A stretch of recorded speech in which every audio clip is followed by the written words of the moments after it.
Hello friends. So today we are going to see how we can bypass view encapsulation using ngTip. Now, if you are not aware about what view encapsulation is, I'll link the video. You can go and have a look. What is view encapsulation?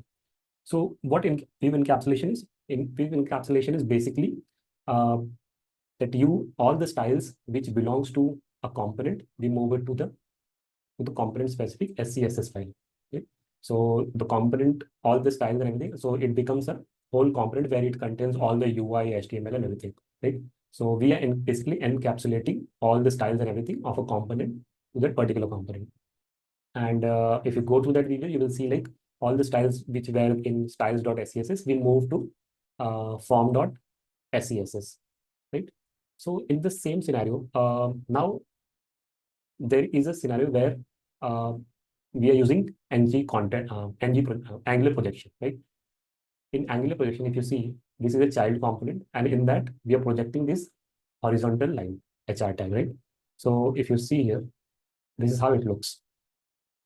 So we are passing HR tag from the app component to the form component, and in the form component, it is getting rendered by ng content. So this is known as Angular projection, where we pass a template or HTML to a component, right?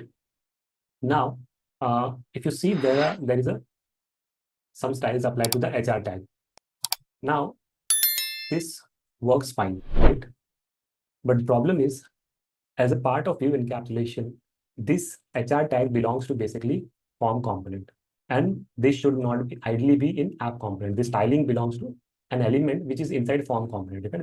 Because this HR tag is inside form component, right? It is getting rendered inside form component. So ideally, we should remove this styling from here and move it to SCSS, form.component.scss, and we should keep it here.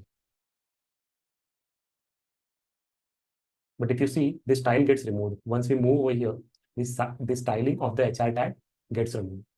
So in that scenario, what we can do to bypass the view encapsulation, because we basically encapsulated, right? All the tags and everything, we encapsulated inside this form.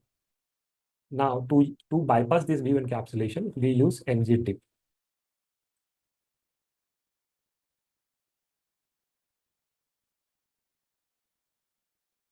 And if we check, yeah, the style gets applied again. Right?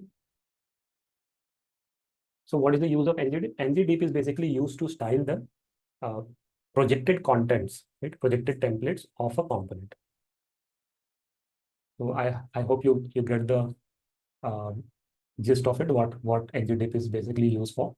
So anything, any template of anything is passed to the component, which is not basically a part of the component, right? So HR is not basically part of the component. It is getting passed from parent.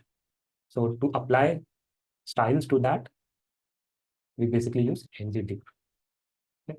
So that's all for now. If you have any queries, any doubt, do comment and let me know. Okay. Thank you.